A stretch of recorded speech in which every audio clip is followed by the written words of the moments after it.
আমি আন্দোলনরত সমস্ত সাথীদেরকে বলবো, যদি আপনারা পিছে হটেন আপনাদের বিরুদ্ধে হাজার হাজার কেস হবে, হাজার হাজার মামলা হবে, হাজার হাজার মানুষ গুম হবে, হাজার হাজার মানুষ ক্রস ফায়ার হবে, হাজার হাজার মানুষ খুন হবে,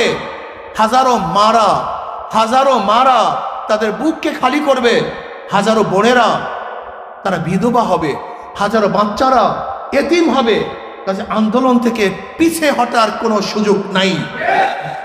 যেরকম তারেক বিন জিয়াদ রাহমাতুল্লাহ আলাইহি স্পেন দখল করার সময় নৌকাগুলিকে জ্বালিয়ে দিয়েছিল, হয়তো যুদ্ধ করে নালে মারা যাও, নালে করে এই নদীর মধ্যে ঝাঁপ দিয়ে মারা যাও।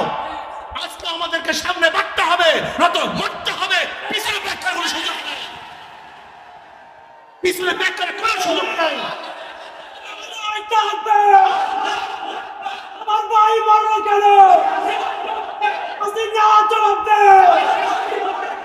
সে নির্বিচারে মানুষকে হত্যা করবে, যা ইচ্ছা তাই করবে, মনে যা চাই তাই করবে। না, হাসিনা আওয়ামী লীগ সরকার ভারতের গোলামি করতে পারে, তাবেদারি করতে পারে, সে মোদির চামচাগিরি করতে পারে, সে মোদির কাছে ভারতের কাছে মাথা নত করতে পারে, কিন্তু বাংলাদেশের একটা জনগণ মোদির কাছে মাথা নত করবে না ইনশাআল্লাহ। তারা ভারতের কাছে মাথা নত করবে না, ভারতের গোলামি করবে না ইনশাআল্লাহ। যুবক ছাড়া কোনো জিনিস পরিবর্তন করা যায় না। যেহেতু যুবকরা স্বাধীন, যুবকদের মধ্যে শক্তি আছে, মেধা আছে, প্রজ্ঞা আছে, তারাই পারবে এই দেশকে পরিবর্তন করতে। আজকে বাংলাদেশের অবস্থা কি কম বেশি আমরা যারা সচেতন সবাই জানি। কোটা আন্দোলন চলতেছে, যেখানে ছাত্ররা তাদের অধিকার আদায়ের জন্য রাস্তায় নেমেছেন, সেখানে অবৈধ সরকার কি বলল? অবৈধ সরকার বলতেছে যে মুক্তিযোদ্ধার সন্তানেরা চাকরি পাবে না, রাজাকাররা চাকরি পাবে। তার মানে উনি দেশকে বিভক্তি করতে চায়, এ দেশের মধ্যে বিভক্তি সৃষ্টি করে এদেশের মধ্যে মারামারি, কাটাকাটি, হানাহানি, খুনাখুনি করতে চায়। আর আমরা মুক্তিযোদ্ধার সন্তান কি দেখলাম? এক মুক্তিযোদ্ধা অরিজিনাল সন্তান পয়দা না করলেও মুক্তিযোদ্ধার কোঠা সন্তান সৃষ্টি করেছে, পয়দা করেছে। আপনারা দেখেন নাই? মুক্তিযোদ্ধার কোঠায় সন্তান পয়দা করেছে। আজকে বাংলাদেশের অবস্থা সম্পর্কে আপনারা কম বেশি সবাই জানেন। কোটা আন্দোলনের সাথে আমরা প্রথম অবস্থাতেই ছিলাম। যেই দিন থেকে কোটা আন্দোলন শুরু, সেই দিন থেকেই ইসলামী আন্দোলন বাংলাদেশ ঐক্যতা ঘোষণা করেছে। এটা ন্যায্য দাবি। মেধার ভিত্তিতে চাকরি হবে, মেধার ভিত্তিতে চাকরি হলেই এদেশ উন্নতি হবে, এদেশ গড়বে। কিন্তু আজকে আওয়ামী লীগ এ দেশটাকে আওয়ামী লীগের জন্য একটা বাণিজ্যিক রাষ্ট্র হিসাবে সৃষ্টি করেছে। আওয়ামী লীগের জন্য বাংলাদেশ হলো রাষ্ট্রীয় বাণিজ্যিক একটা জায়গা। আওয়ামী লীগের পেট এবং পিঠ বাঁচাবার জন্য, পেট ভরার জন্য, আঙ্গুল ফুলে কলা গাছ নয় বট গাছ হওয়ার জন্য তারা এই রাষ্ট্রকে ব্যবহার করে। আপনারা জানেন, খোদ অবৈধ প্রাইম মিনিস্টার বলেছে যে তার পিয়নের 400 কোটি টাকা, তার একজন পিয়ন 400 কোটি টাকার মালিক। যদি একজন পিয়ন 400 কোটি টাকার মালিক হয়, তাহলে বুঝেন তো সেই পিয়নের যে বস সে কত টাকার মালিক। তাহলে আপনি বুঝেন একজন এমপি কত টাকার মালিক, একজন মিনিস্টার কত টাকার মালিক। বুঝতে পারবেন, একটু উদাহরণ দিলে বুঝতে পারবেন। ফরিদপুর জেলার একজন ছাত্রলীগের সভাপতি শুধু বিদেশের টাকা পাচার করছে 2000 কোটি। আর চীনে যাওয়ার পরে চীন সরকার বাংলাদেশ সরকারকে ভিক্ষা দিয়েছে মাত্র 1600 কোটি। চীন সরকার বাংলাদেশ সরকারকে ভিক্ষা দিয়েছে মাত্র 1600 কোটি। আর ওনার ছাত্রলীগের সোনার সন্তান একজন সভাপতি দেশ থেকে পাচার করেছে 2000 কোটি। বুঝেন তো অবস্থাটা কি? আজকে এ দেশ থেকে কোন কোন রেপোর্টের মধ্যে আসছে 10 লক্ষ কোটি টাকা, কোন কোন রেপোর্টের মধ্যে আসছে 12 লক্ষ কোটি, কোন কোন রিপোর্টের মধ্যে 14 লক্ষ কোটি টাকা শুধু বাংলাদেশ থেকে পাচার হয়ে গেছে। 14 লক্ষ কোটি টাকা। আপনারা দেখেছেন প্রাক্তন র্যাবের প্রধান বেনজির সাহেব, পুলিশ প্রধান বেনজির সাহেব, তার কত টাকা আছে সে নিজেই জানেন না। আবার বের হয়েছে মতিউর রহমান সাহেব, তার অবস্থা সম্পর্কে আপনারা দেখেছেন। আসাদ সাহেবের অবস্থা সম্পর্কে দেখেছেন। কিসের আসাদ আসে, কিসের বেনজির আর কিসের মতিউর। সরকারের সাথে যারাই যোগাযোগ রক্ষা করে চলছে, সরকারে যারা চামচাগিরি করছে, আওয়ামী লীগের রং যার গার মধ্যে আছে, মনে করবেন তারাই এ দেশের হাজার হাজার কোটি টাকা আত্মসাৎ করেছে। আর রাজাকার শব্দটা হলো আওয়ামী লীগের জন্য সমস্ত অপকর্মকে জায়েজ করার সবচেয়ে বড় স্লোগান হলো তুই রাজাকার। এই তুই রাজাকার শব্দটা কখনো আওয়ামী লীগ ব্যবহার করে যখনই বড় বড় অপকর্মকে আড়াল করতে চায়, ধামা চাপা দিতে চায়, গোপন করতে চায়, তখনই তাদের শব্দ কি তুই রাজাকার। যেরকম আজকে কোটার মাধ্যমে আওয়ামী লীগের এক ক্যাম্পাস করতে চায় বাংলাদেশ সরকারের সমস্ত প্রশাসনকে, সেই কারণেই আজকে ওরা স্লোগান দিয়েছে তুই রাজাকার। আসলে ওরা যাকে রাজাকার বলছে তারা রাজাকার নয়, বরং ওরা হলো নব্য ভারতের রাজাকার। ওরা ভারতের কাছে দেশটাকে বিক্রি করতে চায়। রাজাকার বলতে আমরা কি বুঝি? যারা দেশের বিরোধিতা করছে, দেশের সাথে খারাপ ব্যবহার করছে। রাজাকার বলতে আমরা আমাদেরকে কি বোঝানো হয়েছে? যারা ধর্ষণের সাথে জড়িত, যারা আত্মসাৎ করেছে, যারা চুরি করেছে, যারা ডাকাতি করেছে, যারা খুন করেছে, যারা জুলুম করেছে, আমরা তাদেরকে কি মনে করি? তাহলে এখন কি ছাত্রলীগ খুন করে নাই? শুধু কি খুন? আমরা কি দেখেছি ইদানিং?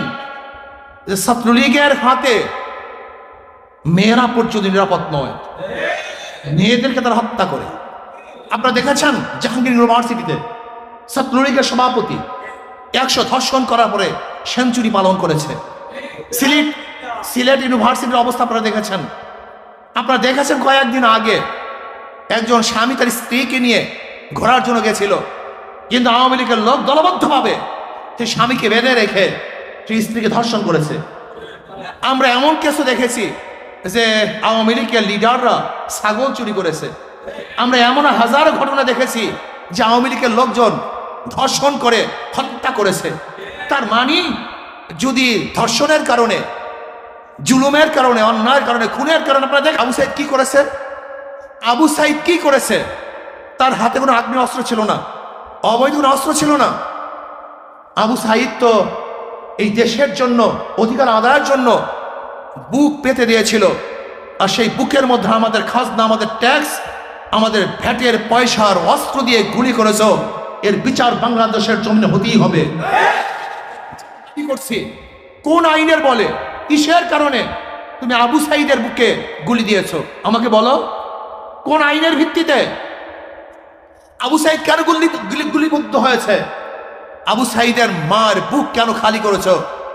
আজকে আবু সাইদ কেন এই ছাত্র জীবনী প্রাণ হারাতে হয়েছে? এর জবাব অবশ্যই অবৈধ খুনি শেখ হাসিনাকে দিতেই হবে। আমি বলবো, নির্যাতন করে, নিপীড়ন করে, অত্যাচার করে গোটা দুনিয়ার কোন আন্দোলনকে থামিয়ে কেউ রাখতে পারে নাই। এই ফ্যাসিস আওয়ামী লীগ সরকারও কোন অবস্থাতেই জুলুম নির্যাতনের মাধ্যমে এই আন্দোলনকে থামিয়ে রাখতে পারবে না। আমি আন্দোলনরত সমস্ত মানুষদেরকে বলবো, আন্দোলনরত সমস্ত মানুষদেরকে বলবো, পিছে ফেরার কোনো সুযোগ নেই, পিছে কোনো জায়গা নাই। পিছে আছে শুধু আপনাদের জন্য ফাঁসির রশি এবং জেলের তালা ভেঙে ওই জেলের মধ্যে আপনাদেরকে ওরা রাখবে। কাজে ওই জেলের তালা ভেঙে বের করতে হবে, ওই ফাঁসির রশিকে ছিন্ন করতে হবে। পিছনে আমাদের কোনো জায়গা নেই। চারোদিকে, তিনোদিকে ভারত, একদিকে বঙ্গোপসাগর। পিছনে হঠাৎ কোনো জায়গা নেই। আমি আন্দোলনরত সমস্ত সাথীদেরকে বলবো, যদি আপনারা পিছে হটেন, আপনাদের বিরুদ্ধে হাজার হাজার কেস হবে, হাজার হাজার মামলা হবে, হাজার হাজার মানুষ গুম হবে, হাজার হাজার মানুষ ক্রস ফায়ার হবে, হাজার হাজার মানুষ খুন হবে, হাজারো মারা তাদের বুককে খালি করবে, হাজারো বোনেরা তারা বিধবা হবে, হাজারো বাচ্চারা এতিম হবে। কাজে আন্দোলন থেকে পিছে হটার কোনো সুযোগ নাই। যেরকম তারেক বিন জিয়াদ রহমতুল্লাহ আলাইহি স্পেন দখল করার সময় নৌকাগুলিকে জ্বালিয়ে দিয়েছিল, হয়তো যুদ্ধ করে নালে মারা যাও, নালে করে এই নদীর মধ্যে ঝাঁপ দিয়ে মারা যাও। আজকে আমাদেরকে সামনে বাড়তে হবে, নয়তো মরতে হবে। পিছনে ব্যাক করার কোনো সুযোগ নাই, পিছনে ব্যাক করার কোনো সুযোগ নাই। আমার ভাই মারো কেন? সে নির্বিচারে মানুষকে হত্যা করবে, যা ইচ্ছা তাই করবে, মনে যা চায় তাই করবে।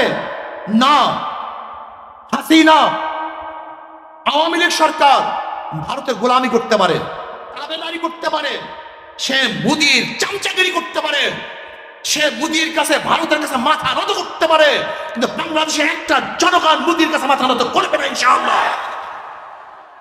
তারা ভারতের কাছে মাথা নত করবে না, ভারতের গোলামি করবে না ইনশাআল্লাহ। কাজী এই অন্যায় ভাবে যাদেরকে হত্যা করা হয়েছে বিচার করতে হবে, বিচার করতে হবে, অবশ্যই বিচার চাই। যদি বিচার না করেন তাহলে অবশ্যই এবার আন্দোলন হবে আওয়ামী লীগ হটাবার আন্দোলন, আন্দোলন হবে অধিকার আদায়ের আন্দোলন, এবার আন্দোলন হবে মানুষের অধিকার প্রতিষ্ঠা করার আন্দোলন, এবার আন্দোলন হবে ছাত্রদেরকে ফিরে পড়াবার আন্দোলন, এবার আন্দোলন হবে প্রত্যেকটা মেধা ভিত্তিক ছাত্রদেরকে মেধার গুরুত্ব দিয়ে তাদেরকে যথাযথ জায়গায় বসাবার এবং চাকরি দেওয়ার আন্দোলন, প্রত্যেকটা নাগরিকের অধিকারকে ফিরিয়ে দেওয়ার আন্দোলন, প্রত্যেকটা মাজলুম মানুষের পাশে দাঁড়াবার আন্দোলন, প্রত্যেকটা জালেমের বিচার করার আন্দোলন, গোটা বাংলাদেশের মানুষের মুক্তির আন্দোলন হবে আগামী আন্দোলন, গোটা মানুষের স্বাধীনতার আন্দোলন হবে আগামী আন্দোলন। কাজী যদি মরার জন্য ঐক্য হই আমরা কেউ মরবো না, আর বাঁচার জন্য যদি বিচ্ছিন্ন থাকি আমরা কেউ বাঁচতে পারবো না। কাজী রাস্তায় ঝাঁপিয়ে পড়তে হবে, এই আন্দোলন সংগ্রাম করতে হবে। এই আন্দোলনে কোনো অবস্থাতেই ব্যাক করা যাবে না, ব্যাক করার কোনো পথ নাই, কোনো পথ নাই, কোনো পন্থা নাই, সামনেই বাড়তে হবে। কাজে আসুন আন্দোলনকে সাকসেস করার জন্য, এই আন্দোলনকে কামিয়াব করার জন্য, আজকে খুনিদের বিচার করার জন্য, যারা খুন হয়েছে, হত্যা হয়েছে তাদের আত্মা তৃপ্তি দেওয়ার জন্য, যাদের মায়ের বুক খালি করেছে তাদের মায়ের বুককে কমপক্ষে শান্তি দেওয়ার জন্য আমরা রাস্তায় নামবো, আমরা সংগ্রাম করব, আমরা আন্দোলন করব। এখানে কোনো এক দল, কোনো এক পার্টি, কোনো এক ব্যক্তির এই কাজ নয়। যারা বাংলাদেশকে বাঁচাতে চায়, বাংলাদেশের কল্যাণ চায়, মাজলুম মানুষের পাশে থাকতে চায়, এই আন্দোলন তাদেরই আন্দোলন, এর কোনো দলের নয়, কোনো ব্যক্তির নয়। এই আন্দোলন শুধু ছাত্রদের নয়।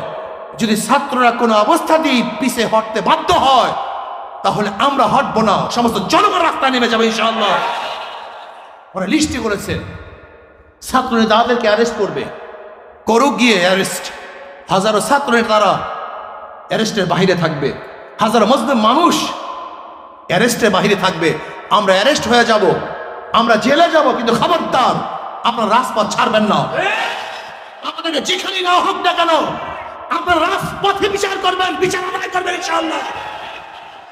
আমাদের বিচারের জায়গা হবে রাজপথ, আমাদের সমাধানের জায়গা রাজপথ, আমাদের ডিসাইড করবে রাজপথ।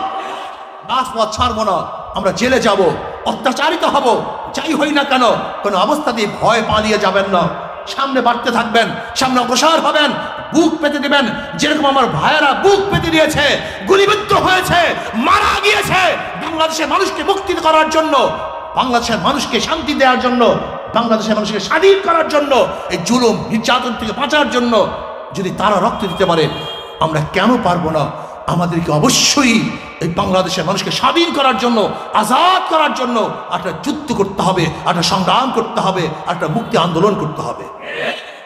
এরকম যুব আন্দোলন ভাইদেরকে বলবো, আসুন আমরা সম্মিলিতভাবে যখন যেই সময় টাক দেওয়া হয়, যে অবস্থায় থাকি না কেন, সবাইকে নিয়ে ইনশাআল্লাহ আমরা ঝাঁপিয়ে পড়ব এই আন্দোলন, এই সংগ্রাম, জালেমের বিরুদ্ধে মাজলুমদের ঐক্যের সংগ্রাম।